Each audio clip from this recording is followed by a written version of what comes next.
नमस्कार, स्वागत है आपका जनता टीवी में। मैं हूं आपके साथ सचिन चौहान। बात करेंगे तमाम खबरों की, लेकिन बुलेटिन की शुरुआत 4 मिनट 18 मंडल से कर लेते हैं।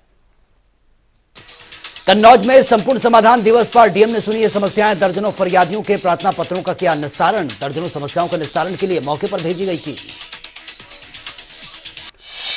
आगरा में कांग्रेस कमेटी के पदाधिकारियों ने राज्यपाल के नाम सौंपा ज्ञापन। मकान ढहने से बच्ची की मौत के मामले में ज्ञापन। मृतका बच्ची के परिजनों को 20 लाख रुपए और घायलों को 5 लाख रुपए राशि देने की मांग। अलीगढ़ में जिलाधिकारी ने गोद ली बेटी की करवाई है शादी। 16 साल पहले हुई थी माता पिता की हत्या। मुख्यमंत्री सामूहिक विवाह योजना के अंतर्गत हुई शादी। आगरा में लूटकांड का पुलिस ने किया खुलासा। रेकी कर शहीद नगर सदर में ज्वेलरी की दुकान को बनाया गया था निशाना। असफलता मिलने पर लोहा मंडी में दिया था घटना को अंजाम। पुलिस ने 3 लुटेरों को गिरफ्तार किया। रुद्रपुर में स्मैक के साथ 2 लोग गिरफ्तार। आरोपियों को कोर्ट में पेश करने की तैयारी। देर रात वाहन चेकिंग के अभियान के दौरान हुई गिरफ्तारी। हरदोई में प्रधान ने पंचायत सचिव को दी है गालियां। सचिव पर मां के नाम आवाज देने का बनाया था दबाव। अपात्र होने के कारण नहीं मिला आवाज तो नाराज हो गया प्रधान।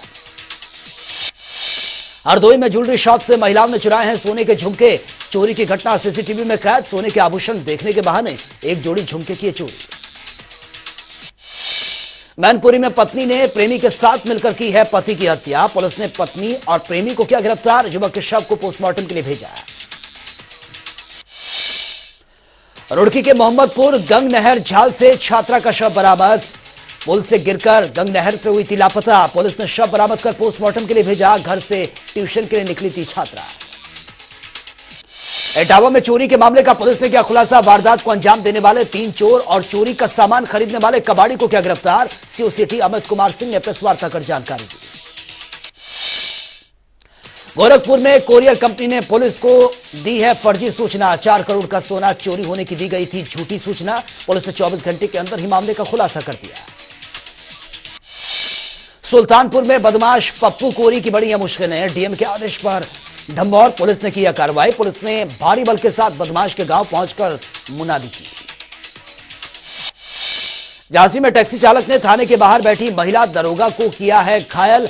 शराब के नशे में था टैक्सी चालक। महिला दरोगा गंभीर रूप से हुई घायल। इलाज के लिए महिला को सामुदायिक स्वास्थ्य केंद्र भर्ती करवाना पड़ा।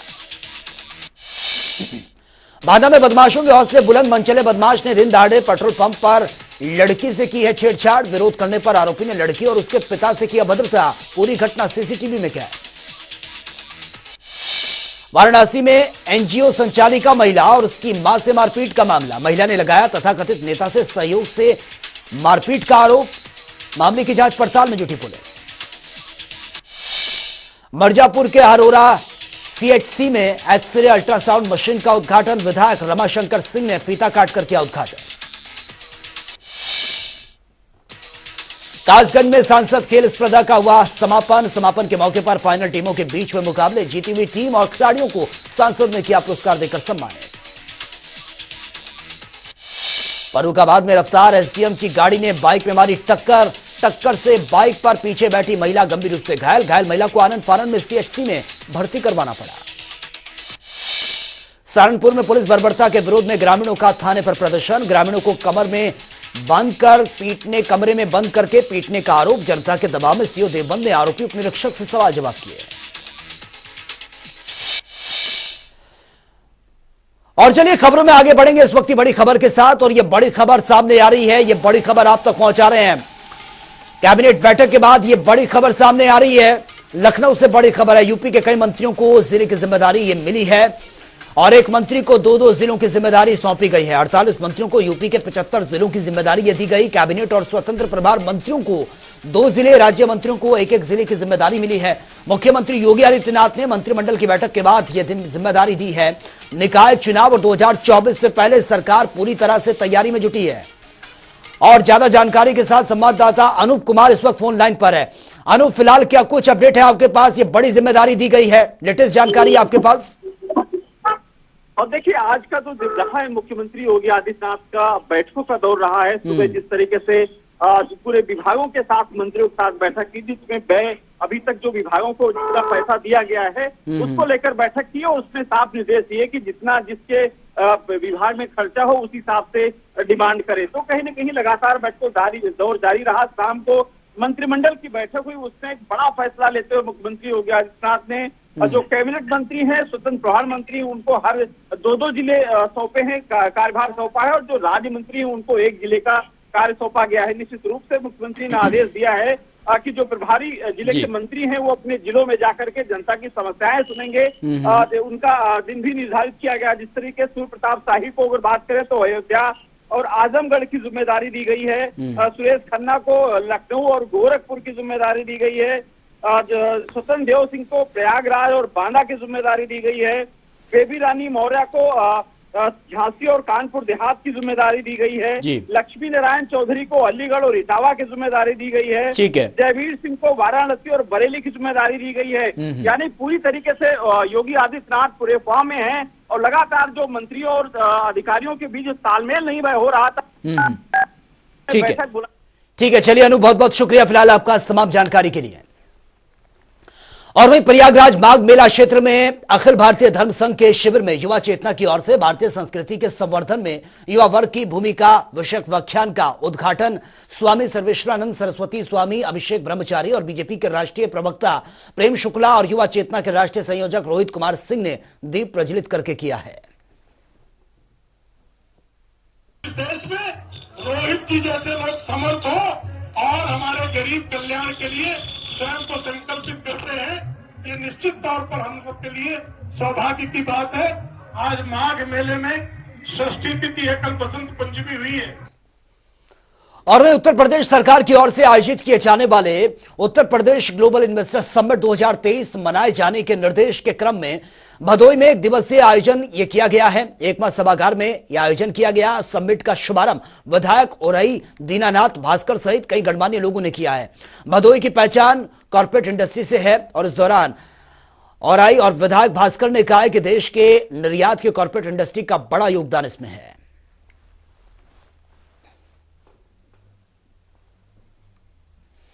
और वहीं सपा नेता स्वामी प्रसाद मौर्य के एक के बाद एक विवादित बयान सामने आ रहे हैं। उन्होंने संतों महंतों धर्मचारियों पर भी हमलावर होते हुए अब धर्म की चादर में छिपे भेड़ियों से दूरी बनाओ, यह स्टेटमेंट उन्होंने दिया है। वहीं स्वामी प्रसाद मौर्य ने यह भी कहा कि इस देश में SC ST और पिछड़े वर्ग को न्याय दिलाने के लिए पार्टी सबसे पहले जाति आधारित जनगणना की मांग करेगी। आज जिन आदिवासियों दलितों पिछड़ों की बात कर रहे थे, उनके आरक्षण को भारतीय जनता पार्टी ने जो असंवैधानिक अत्याचार के रूप में अभी तक मिलता रहा है, उसको खत्म कर दिया है। और इसीलिए अब इस देश के अनुसूचित जात, अनुसूचित जनजात और पिछड़ों को उनका संवैधानिक अधिकार दिलाने के लिए पार्टी रणनीति के तहत सबसे पहले जाति आधारित जनगणना की मांग करेगी और जाति आधारित जनगणना कराने के लिए केंद्र सरकार को पत्र भी लिखेगा। और वह हिंदू महासभा ने स्वामी प्रसाद मौर्य को चुनौती दी है कि अगर हिम्मत है तो मुस्लिम धर्म गुरुओं के खिलाफ कोई बयान देकर दिखाए। मौर्य को पता चल जाएगा कि वो कितने पानी में है। और साथ ही यह भी कहा कि हिंदू महासभा लोकसभा चुनाव में हिस्सा लेगी। यह कहना था हिंदू महासभा के राष्ट्रीय अध्यक्ष बाबा नंद किशोर मिश्रा का और संगठन मंत्री यशवंत सिंह का, जिनसे बात की स्टेट हेड अनिल के अंकुर ने।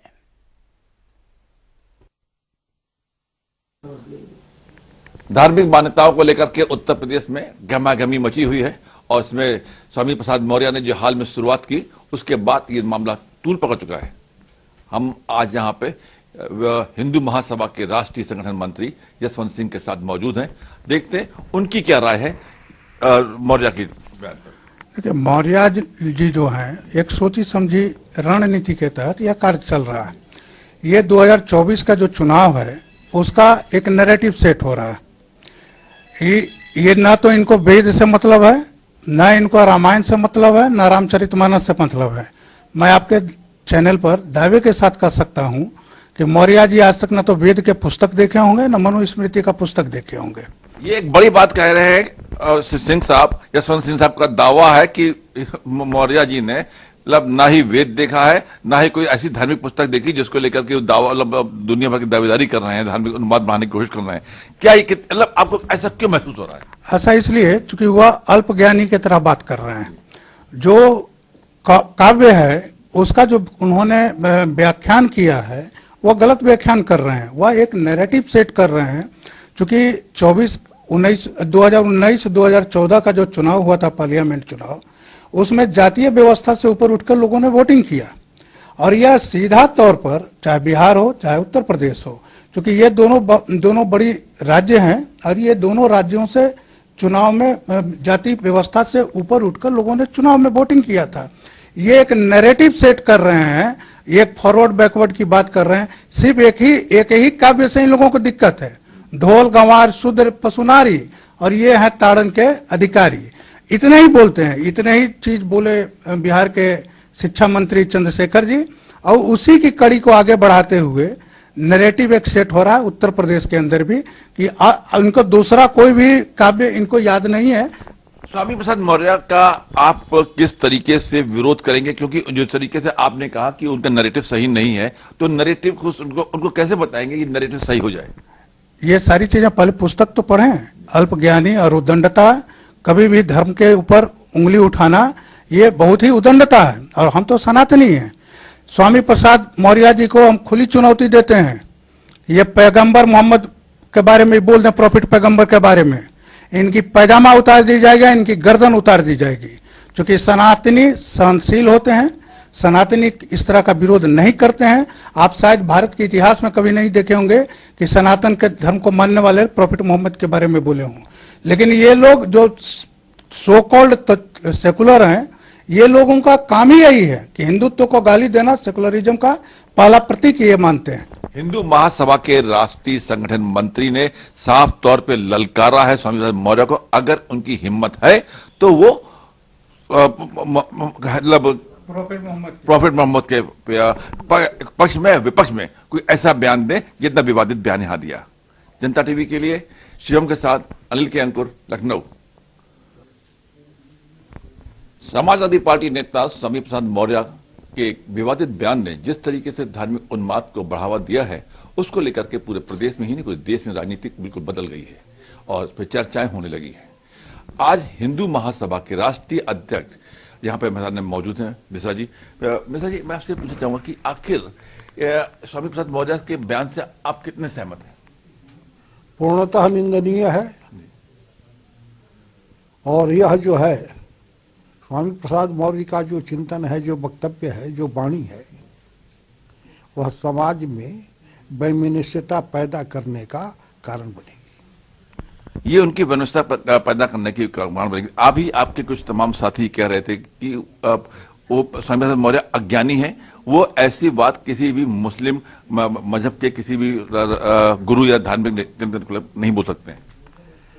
इस्लाम के खिलाफ बोलने का मतलब है कि गर्दन कटवाना, तो वह तो औकात हिंदुस्तान के राजनीतिज्ञों में नहीं है।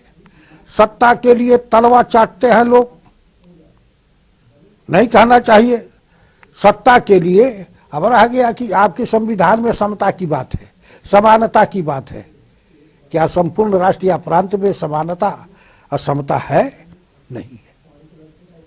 वह समता और समानता केवल हिंदुत्व में है।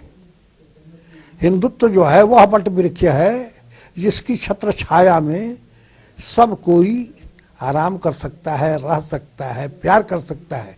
लेकिन जहां हिंदू घटेगा वहां देश बटेगा।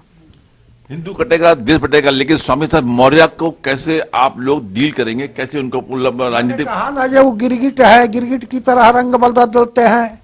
जब मायावती के साथ थे तो भाषा कुछ और थी, जब भाजपा में थे तो भाषा कुछ और थी, अब जब सापा में है तो भाषा कुछ और है।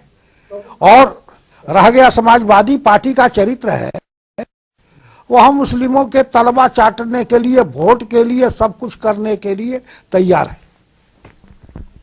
जिस तरीके से समाजवादी पार्टी मुसलमानों को तलवा चाटने को तैयार है, ऐसा कि अध्यक्ष जी कह रहे हैं, लेकिन वही अभी एक बयान आया आपकी तरफ से, मतलब आपके दल की तरफ से, विश्व हिंदू परिषद को, आपका जो दल है अखिल भारतीय हिंदू महासभा, इसके से बयान आया कि वो मुलायम सिंह को मिलने वाले पद्मश्री उसका जो सम्मान मिला है उसका विरोध करेंगे। पद्मश्री का सम्मान मुलायम सिंह को देना ये तो तुष्टीकरण की पराकाष्ठा है। जिस मुलायम सिंह ने राम सेवकों की हत्या कराई, अब ऐसे व्यक्ति को पद्मश्री देना इस राष्ट्र के राष्ट्रभक्तों का, राम भक्तों का और कार्यसेवकों का पूर्णतः अपमान है। तो जिस तरीके से हिंदू महासभा का जो चिंतन पूरी तौर से सनातनी है और पूरी सबको लेकर के चलने वाला, पूरे विश्व को एक करने वाला है, उसी राह पर चल रहे हैं हिंदू महासभा के राष्ट्रीय मिश्रा जी। और मिश्रा जी का कहना है कि अगला चुनाव लोकसभा का वो मिलकर लड़ेंगे, लेकिन उनके साथ लड़ेंगे जो इनकी विचारधारा से सहमत हो गए। जनता टीवी के लिए शिवम भल्ला के साथ अनिल के अंकुर, लखनऊ। और वहीं मुजफ्फरनगर के जीआईसी मैदान में किसानों का आंदोलन चल रहा है और इस धरने में शामिल होने के लिए राकेश टिकैत धरना स्थल पर पहुंचे थे और किसानों से बातचीत हुई है। साथ ही किसानों से बातचीत के लिए प्रशासन भी आगे आया और किसानों के साथ एसपी सिटी और तमाम अधिकारी भी मौजूद रहे। तो यहाँ पे हम आ गए, अब विभाग के लोग आते रहेंगे, उनसे बातचीत होती रहेगी सबसे। और एक फंडा कर ले जी ऑनलाइन हो गया, भाई ऑनलाइन कहाँ से हो गया? ऑनलाइन हमारा गन्ने का भुगतान तो ऑनलाइन होता नहीं, ये बड़े ऑनलाइन हो गए, हमारा भुगतान भी ऑनलाइन करवाए तो हमारा भुगतान 1 साल में, और ये एक बहाना जी ऑनलाइन हो गया। भाई वो ऑनलाइन का सिस्टम हमें भी बता दो। तो यही है भाई, जब तक रास्ता नहीं बैठता जब तक हम जाते नहीं। अधिकारी आपके बीच में आए, एडीएम, एसएसपी, एसपी, सभी विभाग के अधिकारी थे, बिजली के थे, डीसीओ साहब थे आपके बीच में। तो क्या किस तरह का कोई दबाव था धरना खत्म करने की कि हम आपकी मांगे कर लेते हैं? कोई सुझाव, कोई लॉलीपॉप इस तरह का? कोई नहीं, उनका दबाव कुछ नहीं। तो वे तो अधिकारी कहते हैं, हम भी 35 साल हो गए, इन अधिकारी की भाषा इनकी मुंडी हिंदी है, ये उसमें बात करें जो उनकी भाषा कोई ना समझता हो, इनकी भाषा हम समझे। हाँ, ये अलग तरह की इनकी भाषा है, बहुत मीठी भाषा, बहुत उसमें बात करें जब बात करनी हो इन्हें। हम समझे इन्हें की बात सब। हमने कहा दिन में कर रहे हैं हम बात, भाई रात को होगी, रात को नहीं बात करें। हमारे आदमी आओगे भाई, हम तो सलाह मशवरा करेंगे, गाँव के आदमी आओगे। आपने बोला कि हम कल बात करेंगे। बिजली अधिकारी आपके बीच में गए थे, बीच में उठ के गई है, तो क्या निर्णय निकला बिजली विभाग के अधिकारियों से? उनकी कोई मीटिंग होगी अभी, वो कह रहे जी हमारी मीटिंग है, कल फिर बात कर लेंगे, कल फिर बात कर लेंगे। हमें क्या, हम तो फ्री हैं। ये जगह बहुत बढ़िया, बिजली विभाग 200 मीटर पे, डीएम और एसएसपी 300 मीटर पे, गन्ना विभाग 1000 मीटर पे, ये तो ज़्यादा बढ़िया जगह मिली। तो आप सेंटर में बैठ गए तीनों के? हाँ, सबके बीच में बैठेंगे हम, ज़्यादा बढ़िया जगह है। आसानी रहेगी अधिकारियों की आपके पास आने? हाँ, अधिकारियों के पास में आसानी रहेगी। अधिकारियों को पीछे एक मीटिंग हॉल बनाया यहाँ पे, उसमें वार्ता करा करेंगे, कुर्सी पर वार्ता होगी, क्योंकि अधिकारी भी भाई नीचे बैठने में, और हमारे वाले भी पेंट पैर काल लगे, दिक्कत रहे नीचे बैठने में। डीएम ऑफिस पर भीड़ भाड़ हो जाती थी, जाम लग जाता था क्षेत्र में, बाजार में जाम लग जाता, वो भी उससे भी आपने एक निर्णय बड़ा लिया है? निजात मिलेगी यहाँ, ठीक है। वहाँ आती जाती जनता भी दुखी हो, वहाँ पे अपना जनता अपना काम भी करो भाई से, और जिसका काम न हो यहाँ पे भी आ जाओ, और यहाँ से फिर उनका चला जाओ। यहाँ किसान भवन अपना है, वो नज़दीक है, और यहाँ कॉलोनी भी नज़दीक है, तो यहाँ रेलवे स्टेशन भी नज़दीक है, और कॉलोनी का शहर के लोगों का बड़ा सहयोग रहा है। ये वही शहर है मुजफ्फरनगर जिसने जो 5 तारीख की पंचायत हुई थी, उसने पूरा शहर ने अपने दरवाजे खोल दिए थे। तो यही शहर है कि जिसमें हर चीज़ की यहाँ पे ज़रूरत किसी चीज़ की हो तो वो यहाँ पे अवेलेबल करवा देते हैं। अभी प्रशासन को लकड़ी उसकी व्यवस्था नहीं करी प्रशासन को। हाँ, ये होगा कि रात को चले जाएंगे, मगर रात को नहीं जाने के भाई। आज की तो काली रात थी, आज की कैसे चले जाएंगे रात को? आज की तो थी जो धोखे की रात थी, ये तो आज तो धोखा दिवस भी तो है। अच्छा, धोखा दिवस जो आपके साथ हुआ? धोखा दिवस है, वो भी तो है। आज 28 तारीख का धोखा दिवस भी तो है, वो भी तो मनाएंगे हम आज। ठीक है साहब, पहले दौर की वार्ता हुई है, कुछ हद तक रिजल्ट भी निकला, तो कल दूसरे दौर की वार्ता? कल दूसरे दौर की, आज कहा कुछ जो पे सहमति हुई उनसे, हमने कहा कि रिजल्ट तो जाएगा। कल और भी विभाग वाले आएंगे, उनसे बातचीत करेंगे, और जिसकी जो भी समस्या हैं वो कल आ जाएं यहाँ पे। किसान भी जो गांव के लोग हैं जिनके बिल ज़्यादा आ रहे, वे हैं अपने लिखित में लेकर आए जरूर। बिल का है, गन्ने का मामला है, भुगतान का है, जो भी समस्या है वो लेकर आवे। ठीक है साहब, से पहले दौर की वार्ता पुलिस प्रशासनिक अधिकारी को हुई है, कुछ हद तक संतुष्टि के साथ भी नजर आए हैं। पुलिस प्रशासन को भी लगता है कि दूसरे दौर की वार्ता की जाएगी तो शायद किसानों की समस्याएं जो 100% है वो कोई हद तक 50-60% तक होगी। मुझे लगता है 3-4 दौर की वार्ता पुलिस प्रशासन की चौधरी राकेश जी के साथ होगी, तभी जाकर ये धरना समाप्त होगा। लगातार हम आपको जनता टीवी पर चौधरी राकेश जी के साथ पल पल की अपडेट देते रहेंगे। पवन अग्रवाल, जनता टीवी, मुजफ्फरनगर। और वहीं आगरा में दर्दनाक हादसे के बाद जिला प्रशासन की नींद टूट गई है। बेसमेंट की खुदाई के चलते जिन मकानों पर खतरा यह मंडरा रहा, जो मकान जर्जर हैं, उनमें रहने वाले लोगों की जिंदगी बचाने की याद प्रशासन को अब आ गई है। जिला प्रशासन ने रातों रात ऐसे लगभग 50 मकानों को चिन्हित किया है और उन पर रेड क्रॉस के निशान तक लगा दिए और लोगों को घर खाली करवाने के निर्देश जारी कर दिए गए हैं। इस आदेश के बाद से लोगों में हड़कंप मचा हुआ है। प्रशासन ने इन घरों में रहने वाले लोगों को जल्द ही सामान समेटने और घर को खाली करवाने के आदेश दिए हैं और मौके पर एसडीआरएफ की टीम को तैनात कर दिया गया। हालांकि प्रशासन की तरफ से इनके रहने की व्यवस्था एक रैन बसेरे में की गई है। ये इन्होंने डर की वजह से ये पीछे वाले मकान भी कि ये गिर ना जाए, इस वजह से इन पर लाल निशान लगा दिए। लाल निशान लगा दिए। कोई रहने के लिए इन्होंने क्या कहा है? कुछ खाली करने की मकान की बात की? ये इन्होंने कहा है कि सारे मकान खाली कर दीजिए आज शाम तक। आज शाम तक? हाँ। रहने के लिए कुछ बताया? रहने के लिए इन्होंने फ्रीगंज में शेल्टर होम बताया, वहाँ पर जाके रहिए और वहाँ कोई व्यवस्था नहीं है। एक हॉल है, उसमें सब लोग कैसे रह लेंगे। हम लोग के साथ जो हादसा हुआ है आज बिल्कुल से खाली करवा दिया गया। टीला माई था 70/179 हम लोगों सामान सहित बाहर निकाल दिए पीएससी वालों ने कि अपनी व्यवस्था अपने आप देखिए। हम लोग पूछताछ कर आज अब रेन बसेरा में आए हैं। हम लोग 6 लोग हैं, लड़का बहू 3 बच्चे। और वही आगामी पास होने जा रहे बजट को लेकर व्यापारी और आम जनता ने सरकार से उम्मीद लगानी शुरू कर दी है। आपको बता दें कि आगामी बजट 2023 और 24 पेश होने जा रहा है, जिसको लेकर व्यापारियों को एक उम्मीद की किरण नजर आ रही है। तो वहीं कांग्रेस युवा नेता अब्दुल कादिर और कांग्रेसी नेत्री इंदु मान ने बीजेपी पर जमकर निशाना भी साधा है। आगामी बजट को देखते हुए खुदरा व्यापारी हमारे जैसे हो गए और भी हमारे लेवल के व्यापारी जो है खुदरा व्यापार है, जुड़े हुए जमीनी व्यापारों से, उनकी अपेक्षा सरकार से ये है कि उनके लिए कई चीज़ों में टैक्स पे राहत हो। जिस तरीके से आम चीज़ें जो हैं, आम जरूरत की चीज़ें अगर टैक्स जीएसटी के दायरे से कम आए, टैक्स लायबिलिटी कम पड़ती है, तो कहीं ना कहीं रेटों को प्रभावित करेंगे, रेट डाउन भी आएंगे। सरकार कुछ ना कुछ इसमें करे, महंगाई को कम करे और कारोबार खुलने चाहिए। कारोबार इतने पिट चुके हैं जिसके कोई कहने नहीं है। जो जिस टाइम कारोबार पे 5% जीएसटी जाती थी, उस पर सीधी 18% जीएसटी कर दी है। पैसा बिल्कुल भी देखने के लिए नहीं मिल रहा है। उस स्थिति में कोरोना काल में पूरे वर्ल्ड की अर्थव्यवस्था बहुत ज्यादा डावाडोल हुई है। जहां तक मेरे को और वह कांग्रेस के वरिष्ठ नेता सूर्यकांत धस्माना ने देहरादून कांग्रेस भवन में पत्रकार वार्ता कर बीजेपी सरकार पर उत्पीड़न करने का आरोप लगा दिया है। धस्माना का आरोप है कि पिछले 135 दिनों से कन्याकुमारी से भारत जोड़ो यात्रा शुरू हुई थी, जो कि जम्मू में अंतिम चरण में है। वहीं अनेकता में एकता की मिसाल ये दिखाती है और भारत जोड़ो यात्रा के जम्मू में प्रवेश करते ही सुरक्षा को हटाने का काम किया गया। गेटवे टू बद्रीनाथ जो है वो जोशीमठ और बद्रीनाथ धाम जाने वाला और बॉर्डर में जाने वाला एकमात्र रास्ता जोशीमठ।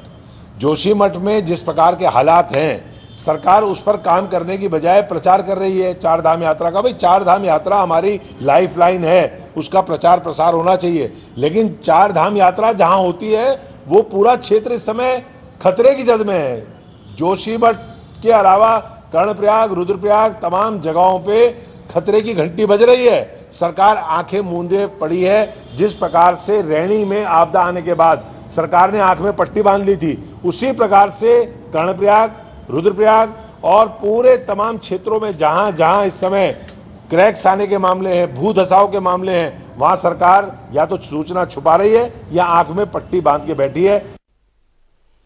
और वहीं भारत जोड़ो यात्रा के बाद अब कांग्रेस ने हाथ से हाथ जोड़ो यात्रा की शुरुआत कर दी है। दोनों ही यात्रा बीजेपी के निशाने पर है।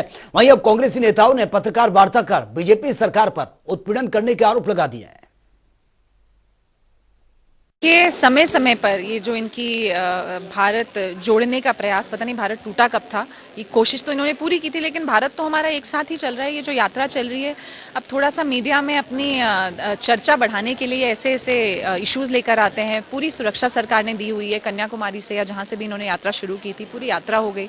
अब बार बार ये इशू लेकर आना, आज जितना कश्मीर सुरक्षित है ये तो कभी इनकी सरकार में हो नहीं पाया है। तो मैं सूर्यकांत धस्माना जी जो हमारे वरिष्ठ नेता हैं यहाँ के, मैं उनसे आग्रह करूंगी कि थोड़ा उत्तराखंड के मुद्दों पर फोकस करें, यहाँ के विकास पर फोकस करें। सरकार पूरी तरीके से आज लगी हुई है हमारे जोशीमठ में जो एक आपदा की स्थिति है, उन सभी लोगों को रिलीफ पहुँचाने की, उनका संबल बढ़ाने की। इसमें हाथ जोड़ें, ये जो हाथ से हाथ जोड़ो कुछ भी कर रहे हैं यहाँ पे, अगर आपको हाथ जोड़ने हैं तो उनकी मदद के लिए आगे आएँ, सरकार का सहयोग करें, ताकि हमारे जो भी लोग हैं उनका विस्थापन अच्छे से हो पाए। और वहीं देश भर में बागेश्वर धाम के धीरेन्द्र कृष्ण शास्त्री के शिष्य और हिंदू संगठनों में नाराजगी देखने को लगातार ये मिल रही है और देश के अंदर जगह जगह धरना प्रदर्शन भी जारी है। और उसी कड़ी में जनपद उधम सिंह नगर के काशीपुर में बागेश्वर धाम सरकार के समर्थन में आज विशाल रैली का यह आगाज किया गया। तस्वीरें आपके सामने हैं, जिसमें सैकड़ों की संख्या में हिंदूवादी संगठनों के साथ बीजेपी के कार्यकर्ता पदाधिकारी भी शामिल हैं और रैली के अंदर जमकर जय श्री राम के नारे लगाए गए और साथ ही रैली को काशीपुर के मुख्य बाजार में घुमाया गया। बागेश्वर धाम सरकार के खिलाफ टिप्पणी करने वालों के खिलाफ आक्रोश भी व्यक्त किया गया। जैसा कि मैं आपको बता दूं, हमारे हिंदू सनातन धर्म के बारे में जो लोग असामाजिक तत्व जो तरह तरह की अफवाह उड़ा रहे हैं, वो तरह तरह की बातें कर रहे हैं, कभी मुल्ला मौलवी या किसी असामाजिक तत्व पे भी पीड़न करा करो या और कोई बातें बनाया करो। आज के काशीपुर के युवा उत्तराखंड की देवभूमि भगवानों की नगरी है और काशीपुर का युवा ने ठान लिया है कि सनातन धर्म का अपना आज ताकत दिखाएंगे और सनातन धर्म जिंदा है तो जिंदा रहने का लक्ष्य दिखाएंगे। देखिए, हमारे किसी भी धार्मिक जो गुरु है, ये सिद्धि प्राप्त है, जब किसी भी प्रकार का ऐसे किसी के लिए भविष्यवाणी कर रहे हैं या किसी विषय को भी कह रहे हैं, उसके लिए उनकी मजाक उड़ाना ये एक हिंदू समाज के लिए बहुत बड़ी क्षति पहुँचाने का एक ऐसा षड्यंत्र रचा जा रहा है। इसको लेकर काशीपुर के हिंदू समाज और युवाओं ने सभी हिंदू संगठनों ने मिलकर आज उनके समर्थन में एक रैली निकालने का एक आयोजन किया है कि हम आदरणीय महंत शास्त्री जी के साथ सभी युवा कंधे से कंधा मिलाकर हिंदू समाज का आज की स्थिति है जिसका मन करता है सनातन धर्म पर उंगली उठा देता है, साधु संतों का अपमान करता है। स्पष्ट है, कोई भी भविष्य में भी हमारे सनातन धर्म पे उंगली ना उठाए, किसी भी साधु संत का अपमान अब नहीं सहेगा हिंदुस्तान। जय श्री राम। देखिए, सनातन सत्य है और बागेश्वर धाम बालाजी महाराज जो है चित्रकूट वाले, उसको लेकर के उनकी आध्यात्मिक शक्तियों को लेकर के बहुत सारे प्रश्न उठ रहे थे। काशीपुर के युवा धार्मिक जो हमारे संगठन है, वो सबने आज बागेश्वर धाम बालाजी महाराज के ध्वज यात्रा की। हमेशा प्रश्न हिंदू वास्तवों पर ही उठता है, सभी अन्य धर्मों पर भी प्रश्न उठने चाहिए। तो फिलहाल इस बुलेटिन में के साथ नमस्कार।